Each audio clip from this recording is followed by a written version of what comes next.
Hi, welcome back. I'm Chris Sikora, and I'm going to step you through how to make this hand wheel that you see down below there. This is an Autodesk AutoCAD 2021.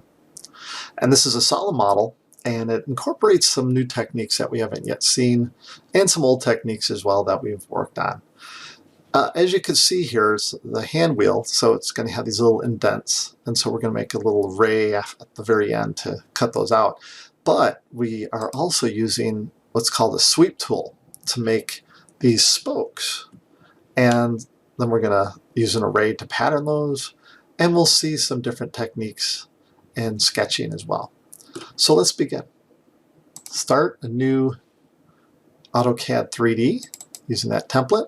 Again, as always, I don't really change many of the settings.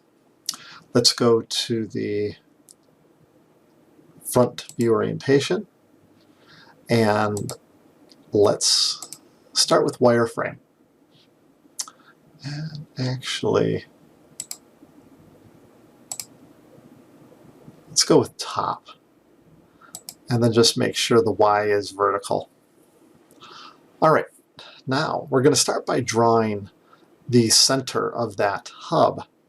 And if you go to vertanu1.com, instructional manuals, it's the tab at the top. Right now I'm just using the Autodesk Inventor training guide that I have for these dimensions, but like I said, I hope to have in the future sometime a training guide specifically for AutoCAD. And this one starts on page 37, so you can see the dimensions that we're looking to obtain. So really we start off here, if we always break it down to its primitives, the biggest primitives that you see first. The biggest primitive here is really a rectangle that's 3 by 1 inch. And then we're going to have a chamfer here, 1/4 inch by 1/4 inch, which makes it on a 90-degree angle, makes it 45. And then we're going to have this arc, which is a 1/2 inch, and it's going to be offset 1.75. Now go to your Home tab and go to the corner rectangle, and at the origin you could snap. Oh, I'm sorry. Click on that. And actually, let's set it to snap on. All right, click. Now drag this up to the upper left, and you see it's snapping, but right now it's asking that 0.5 is for the width, and that should be 1. So just type 1 and then hit the tab key on your keyboard, and this next one will be 3, and hit enter. And now we could hit the top block over here on the right to center it. Maybe even zoom out a little bit with the wheel. I'm going to turn off my snaps now, for the snap to grid, I should say. All right, what we're going to do next is we're going to go ahead, and I'd like to use parametrics as always, so go to Auto Constrain, click and drag a fence around this, hit enter, go to the lock, and just lock it down at this corner here. And if you want, you could hit show on, you can see those. And let's go to linear, and from this corner here to this corner, when it turns red, drag it down, that should be 1 inch, and enter. And we could do it on this backside. Let's hit enter again, click on this point, and then that point, drag it to the right, should be 3 inches, click, enter. All right, now we could go ahead and start adding some additional features. Let's first start off looking at how the chamfer tool works. Now the chamfer is under fillet usually, which is right here. You have to hit the little arrow to the right of it and find chamfer. Now over here, you'll see there's distance by angle. So let's say you want like a 30-degree angle. You'd select the angle. You could put that information in. We're going to go distance to distance. So click on distance to distance and type in 0.25 and 0.25 again. It looks as though we could probably just hit enter there, but now go over here to this line, click, and then click on this line here, and you should see your rectangle. Now, do we want to add a dimension to it? It's up to you. This is going to get blown away anyway for the most part, so it's not a big deal. We don't need to add the dimension there. Now, let's go, and we have that arc is a 1/2 inch, so we're going to go with center radius. And right about here, just click and drag out a circle, type in up 0.5, hit enter. And let's go to parametrics. And what we're looking for first is let's go to the radius dimension. Click on the outside of that. Mine didn't preview there. Again, not to worry. 0.5, that should be. Now let's go to linear, select the arc, and select this bottom line. Drag this to the left. Make that 1.75. It should locate it vertically. Now let's select the arc again. The preview doesn't seem to be working, I'm not sure why. And click on this vertical line, actually near the bottom. Oh, you know why it's not working? It's me. I forgot to hit enter for the dimension tool again. All right, so the arc, and then this point down here. Drag it down, click, and that's going to be 0.25. So it's located now. All right, now what we're going to do is we're going to go to the Home tab, go to Trim, and trim out that geometry inside there. Now if you have a little fragment in there, don't worry, just hit Escape, it should disappear. Now we're going to go to Modify and find Join. Click here and drag a fence to surround everything, hit Enter.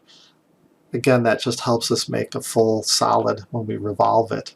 If we don't, sometimes we get a collection of surfaces, which we don't really want in this case. All right, now we're going to go to Solid, Revolve. And we did revolves before in exercise 2, so this is a little bit of a review here. Just click and select that on. Actually, you could just, yes, there we go. Yeah, just click it, hit enter. And now we just, actually, let's hit enter again there. Okay, select object to revolve, click on that. Oh, interesting.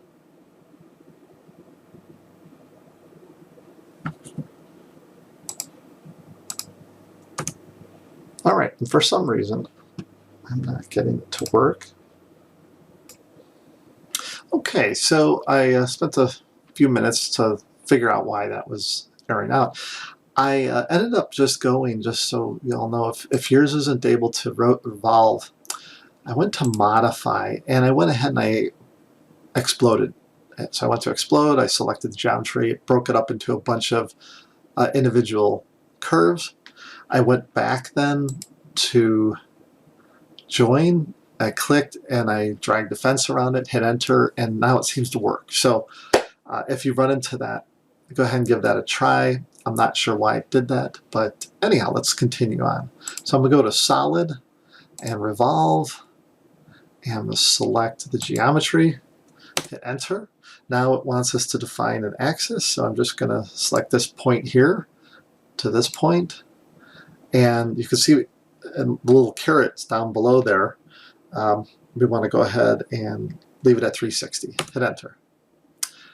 And let's go home, and we can see we have our center hub. And I'm going to go to Shaded, Shades of Gray. There it is. Okay, now what we're going to do next is we're going to go ahead and make the sweep. So for the sweep, let's go back to the front, actually top orientation. I'm going to go back to wireframe here temporarily. And now we could go to the line tool. Actually, not line. Let's actually do this with spline. Now, spline is a tool, as you can see here, you could read about it. NURBS, non-uniform rational B-splines. That's the way to go. Let's go ahead and click on that. And I'm just going to select this point here. Right about there, I'm going to drag it up. And we're going to just eyeball this a little bit. So click here. And we want it to actually snap over here. So let's, before we click on snap-on mode. And let's bring it right there. Notice I'm 2 grid lengths away. And you can bring it down a little bit if you want it. Right there, click. And now right-click and enter. And that should finish it off. Okay, now I'm going to go ahead and go to the Home button.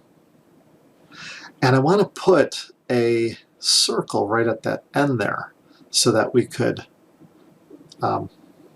get it to sweep along. We have to make a perpendicular circle or change our plane so we can sketch there. So what we're going to do, we want to rotate around, we want the Z to be where the X is over here. So we want to rotate around the Y.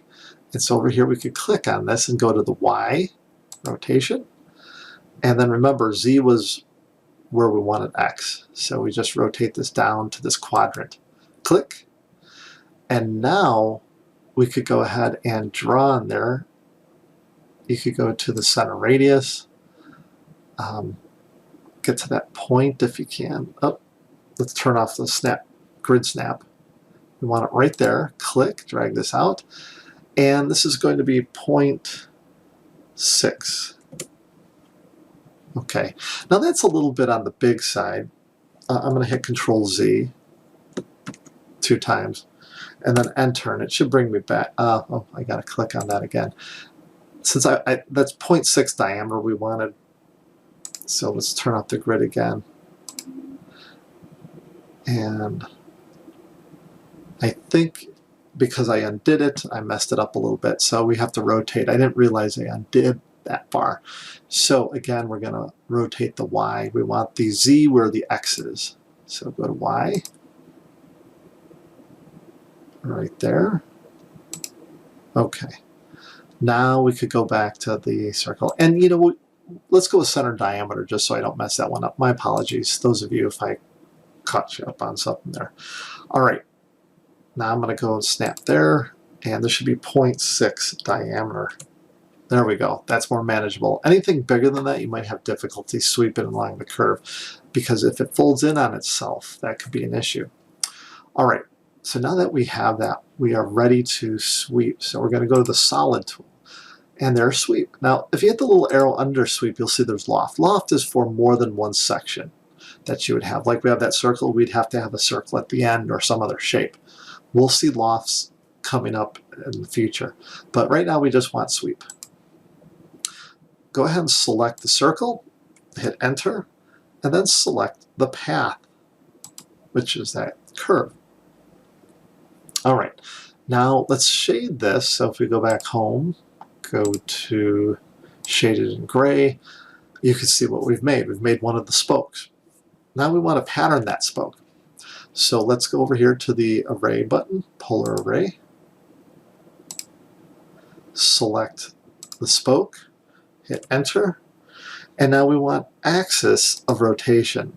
And so find yourself right on this point here and drag it straight up and follow that green line, click, and now you can see it's making a whole bunch of them. But let's go ahead and change that to, we just want 3. So up here, change it to 3, hit enter, there we go. Hit the close array. I should have deselected associative there, but that's okay. We'll break it apart. All right, so now we want to join these things, and unfortunately the union won't work if we go to solid union right now. So we have to break these 3 apart. And so let's just use the modify and find the explode, select that spoke and hit enter, and now you'll see they're all standalone individual spokes. And we could have changed that setting when we created the array. I just bypassed that. All right, now that we have that, let's go and union, select this, and then these 3, and hit enter. Now, if you ever have difficulty where you select multiple objects to unite, sometimes you might have to piecemeal it, like maybe this one and that one versus all of them. So there's some tricks to Boolean unions. All right, now that we have those spokes, let's go ahead and go to the front and then flip it to the top view orientation. Let's go back to wireframe.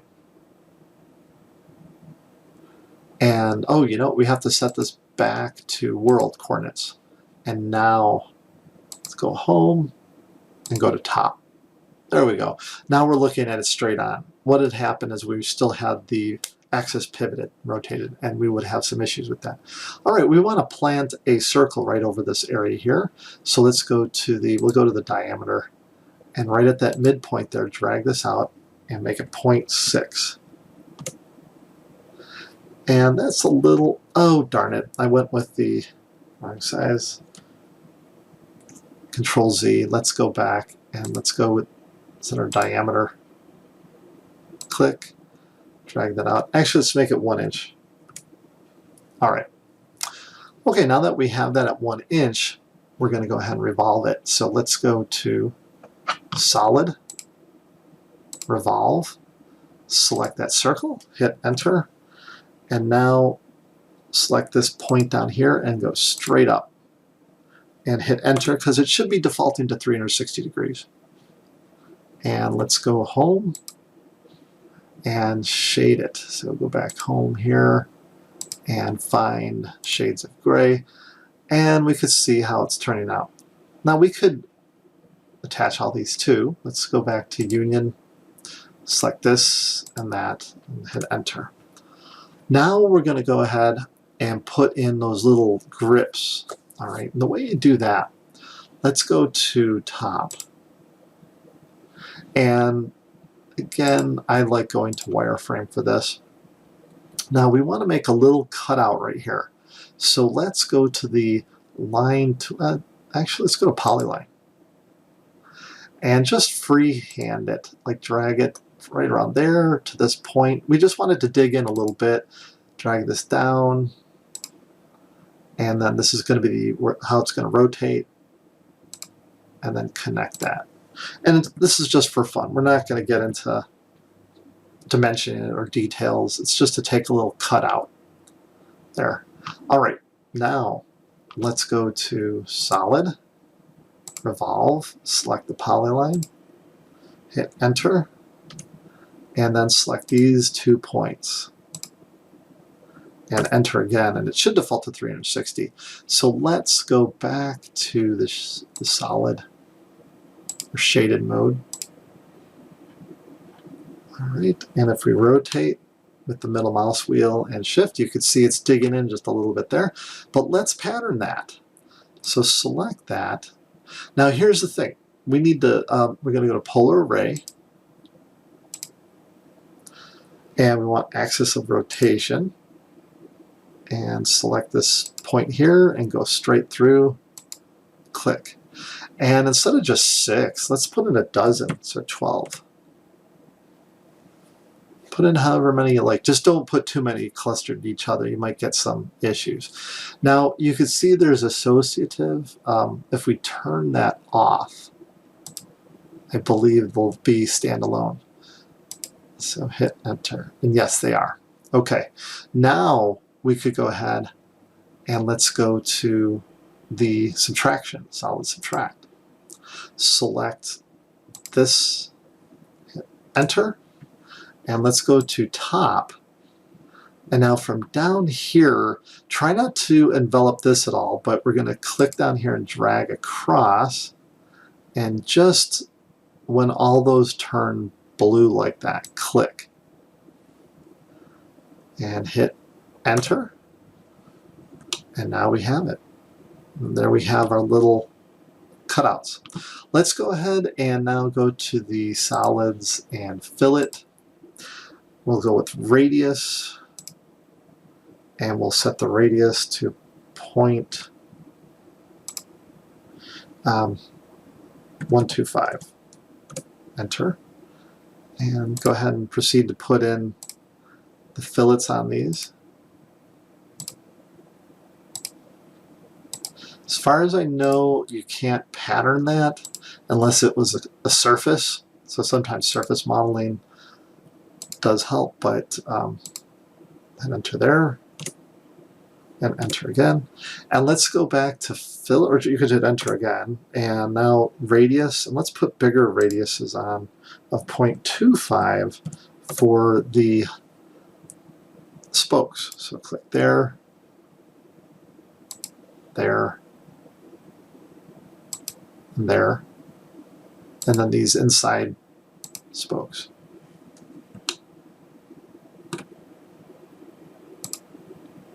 And hit Enter, and Enter again.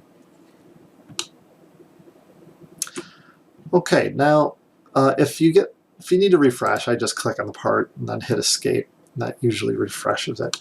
Okay, so now we could see we have our hand wheel done, What if we wanted to add some colors to it? First of all, when you're going to colors, go home and let's go with conceptual. There's even realistic, which is pretty impressive. Click on realistic and it gives it a cool little appearance there.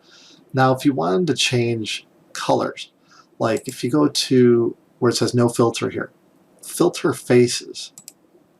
Now, let's say we just want this outer face here. Click on it and then right click and go to properties.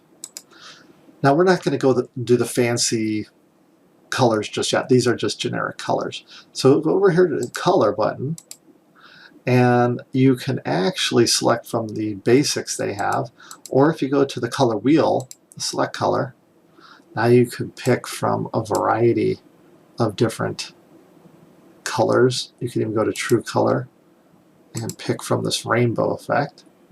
Oh, I like that one. That's pretty cool.